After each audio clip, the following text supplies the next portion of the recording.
Job ready Bharat में आपका स्वागत है। वीडियो अच्छा लगे तो सब्सक्राइब जरूर कीजिएगा। आज के इस विशेष गहन अध्ययन में हम एक ऐसे विषय पर चर्चा करने जा रहे हैं जो सच में हमारे रोजमर्रा के जीवन से बहुत गहराई से जुड़ा हुआ है। बिल्कुल, और ये विषय जितना आम लगता है असल में उतना ही जटिल भी है। सही बात है। तो आज हमारे पास कुछ बहुत ही बेहतरीन स्टडी नोट्स हैं। मेरे सामने एक पीडीएफ प्रेजेंटेशन की स्लाइड्स खुली हुई हैं जिनका शीर्षक है छत्तीसगढ़ की जलवायु एक समग्र भौगोलिक अध्ययन। और ये स्लाइड्स काफी विस्तृत जानकारी दे रही हैं। एकदम। तो आज का हमारा मिशन बड़ा ही स्पष्ट है। तो अगर मैं अपनी स्क्रीन पर पहली स्लाइड देखूं जी, इसमें सामान्य परिचय वाले हिस्से में स्पष्ट रूप से लिखा है कि राज्य की जलवायु का प्रकार उष्णकटिबंधीय मानसूनी जलवायु या फिर शुष्क उपाद्र है। बिल्कुल, ये सबसे बुनियादी परिभाषा है। और इसी के ठीक नीचे की लाइन में एक बहुत ही महत्वपूर्ण भौगोलिक स्थिति का जिक्र है। यहाँ लिखा है कि कर्क रेखा यानी ट्रॉपिक ऑफ कैंसर राज्य के उत्तरी भाग से होकर गुजरती है। कोरिया, सूरजपुर और बलरामपुर जिलों से। हाँ, ब्रैकेट में इन्हीं 3 जिलों का नाम लिखा है। जी। तो इसका जमीनी स्तर पर मतलब रोजमर्रा के मौसम पर क्या असर होता है? क्या है ना, ये किसी भी क्षेत्र की जलवायु को समझने का सबसे पहला नियम है। कर्क रेखा का राज्य के उत्तरी हिस्से से गुजरना इस बात की गारंटी देता है कि राज्य का अधिकांश भाग उष्ण कटिबंध यानी ट्रॉपिकल जोन के ठीक मध्य में आता है। मतलब गर्मी ज्यादा होगी। बिल्कुल। इसका सीधा वैज्ञानिक मतलब ये है कि यहाँ सूर्य की किरणें साल के एक बहुत बड़े हिस्से में एकदम सीधी लंबवत पड़ती हैं, और जब सूरज ठीक सिर के ऊपर होता है तो जमीन बहुत तेजी से गर्म होती है। समझ रहा हूँ। और यही वो अवशोषित गर्मी है जो बाद में एक इंजन की तरह काम करती है मानसूनी हवाओं को अपनी तरफ खींचने के लिए। बहुत खूब। अब इसी स्लाइड में अगली लाइन पर आते हैं। यहाँ एक टर्म इस्तेमाल किया गया है, भू आवेष्टित राज्य यानी लैंडलॉक्ड स्टेट। जी। आगे लिखा है कि बंगाल की खाड़ी से ये राज्य लगभग 400 किलोमीटर दूर है, जिसके कारण यहाँ महाद्वीपीय जलवायु का प्रभाव देखने को मिलता है। समुद्र से ये जो 400 किलोमीटर की दूरी है, ये मौसम के मिजाज को इतना उग्र कैसे बना देती है? अगर हम इसे बड़ी तस्वीर से जोड़ें तो हमें समुद्र के एक बहुत ही खास गुण को समझना होगा, जिसे हम समकारी प्रभाव कहते हैं। समकारी प्रभाव? हाँ, पानी की एक विशेषता होती है कि वो ना तो जमीन की तरह बहुत जल्दी गर्म होता है और ना ही जल्दी ठंडा होता है। अच्छा। तो जो भी जगह इस समुद्र के तट पर होती है वहां समंदर एक प्राकृतिक एयर कंडीशनर की तरह काम करता है। मौसम साल भर लगभग एक जैसा रहता है, जैसे मुंबई या गोवा में होता है। एकदम सही। लेकिन क्योंकि ये राज्य समुद्र से 400 किलोमीटर दूर है, चारों तरफ सिर्फ जमीन ही जमीन है, यहाँ ये समकारी प्रभाव बिल्कुल शून्य हो जाता है। इसी को महाद्वीपीय जलवायु या कॉन्टिनेंटल इफेक्ट कहते हैं। इसका सीधा और कठोर परिणाम ये होता है कि सर्दियां बहुत कड़ाके की होती हैं और गर्मियां बिल्कुल झुलसा देने वाली। मतलब कोई बीच का रास्ता नहीं है? बिल्कुल नहीं। यहाँ धरातलीय उच्चावच, यहाँ बुलेट पॉइंट्स में लिखा है कि उत्तरी भाग पहाड़ी है जैसे मैनपाट, इसलिए वहां का मौसम ठंडा रहता है। जी। और अगली लाइन में है कि मध्य भाग मैदानी है जैसे जांजगीर, और वहां भीषण गर्मी पड़ती है। मतलब सिर्फ अक्षांश रेखाएं ही नहीं, जमीन की ऊंचाई भी मौसम तय कर रही है। बिल्कुल तय करती है। जमीन की बनावट सब कुछ बदल देती है। अब मैं तीसरी स्लाइड पर आ रहा हूं। इस स्लाइड का शीर्षक है महत्वपूर्ण परीक्षा तथ्य, और इसमें कुछ ऐसे आंकड़े हैं जो एक ही राज्य के भीतर मौजूद भारी विरोधाभास को दिखाते हैं। पहला तथ्य है सर्वाधिक वर्षा वाला क्षेत्र, और यह है नारायणपुर जिले का अबूझमाड़ क्षेत्र, जहां 1500 मिलीमीटर से ज्यादा बारिश होती है। यहाँ ब्रैकेट में लिखा है छत्तीसगढ़ का चेरापूंजी।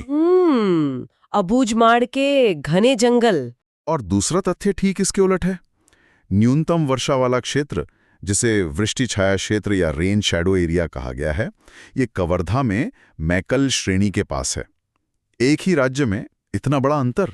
यही तो भूगोल का जादू है। जब हम अबूझमाड़ की बात करते हैं तो वहां के बेहद घने जंगल और पहाड़ियां एक ऐसा माइक्रो क्लाइमेट बनाते हैं जो बादलों को रोककर भारी बारिश करवाने के लिए मजबूर कर देते हैं। और कवर्धा का वृष्टि छाया क्षेत्र, वो तो पूरी तरह से भौतिकी का नियम है।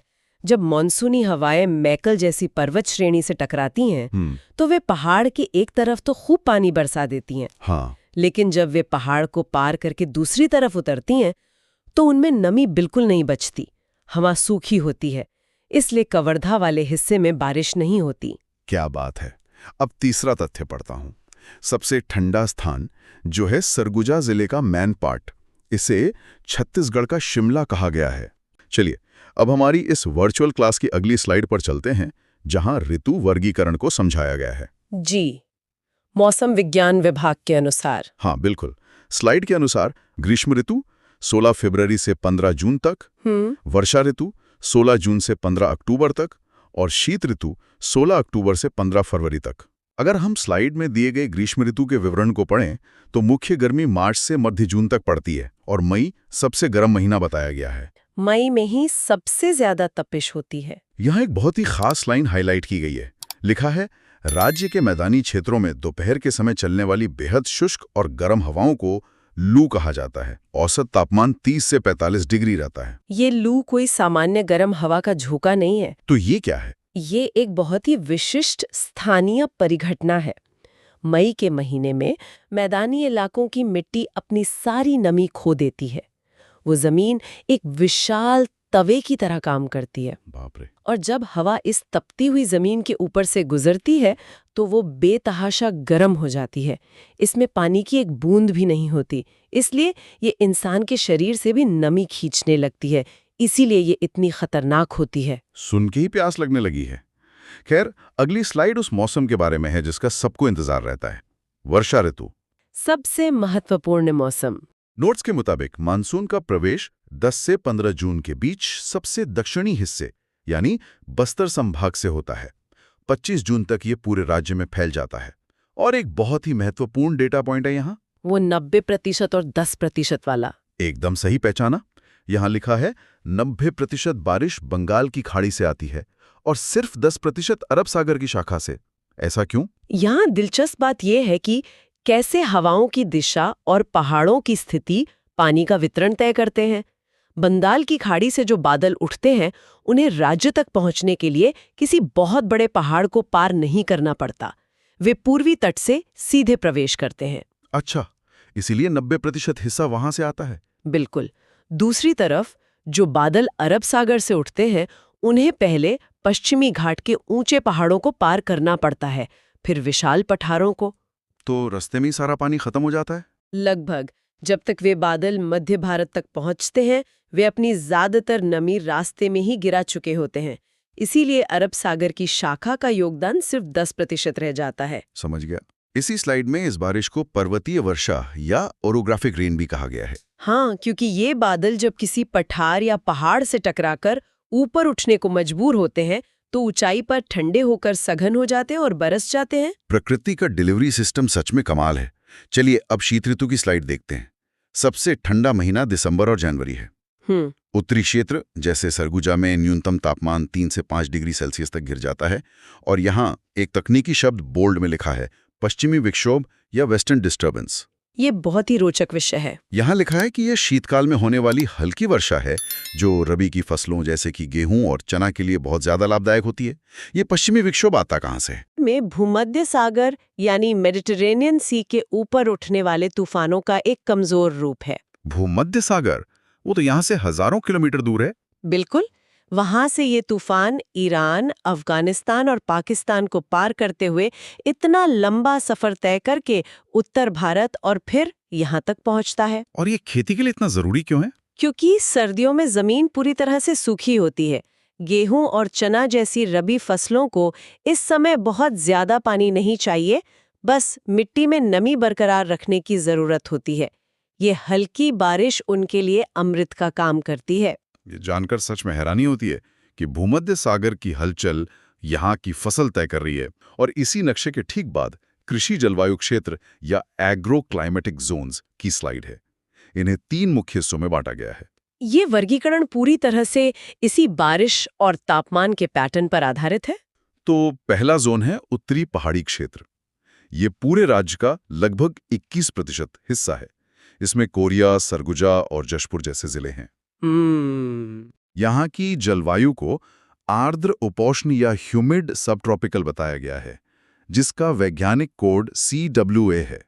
सबसे अचरज की बात जो यहाँ लिखी है वह ये है कि यहाँ लीची, चाय और नाशपाती की खेती होती है। इन फसलों को पनपने के लिए मैदानी इलाकों जैसी तेज गर्मी नहीं चाहिए। इन्हें ढलान वाली जमीन चाहिए ताकि जड़ों में पानी रुके नहीं। अच्छी बारिश चाहिए और एक ठंडी आबोहवा चाहिए। और उत्तरी पहाड़ी क्षेत्र ये सारी शर्तें पूरी करता है। एकदम सही। इसीलिए ये क्षेत्र बाकी राज्य से बिल्कुल अलग कृषि पहचान रखता है। अब दूसरी जोन की स्लाइड खोलता हूँ। छत्तीसगढ़ का मैदान, यह राज्य का सबसे बड़ा हिस्सा है, लगभग 50%। इसमें रायपुर, बिलासपुर, दुर्ग जैसे जिले शामिल हैं।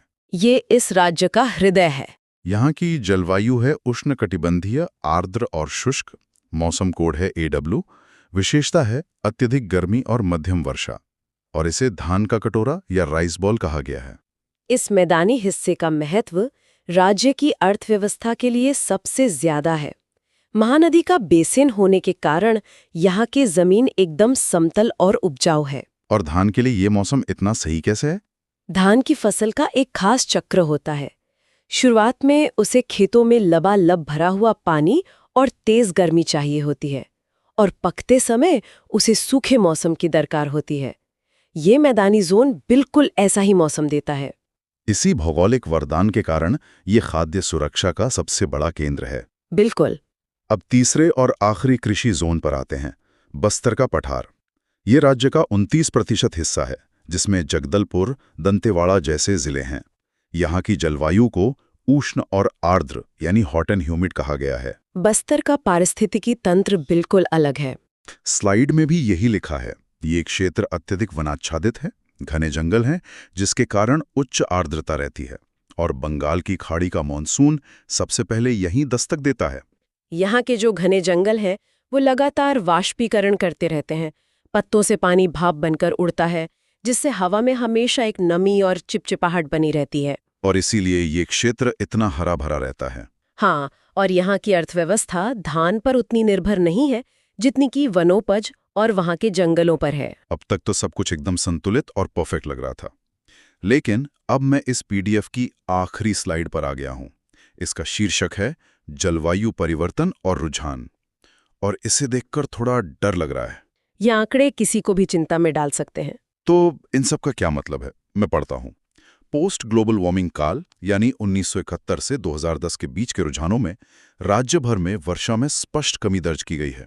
ये एक बहुत ही गंभीर बदलाव है। महासमुंद जिले में, जो धान के कटोरे का अहम हिस्सा है, वहां वार्षिक वर्षा में 30 से 40% की भारी गिरावट आई है।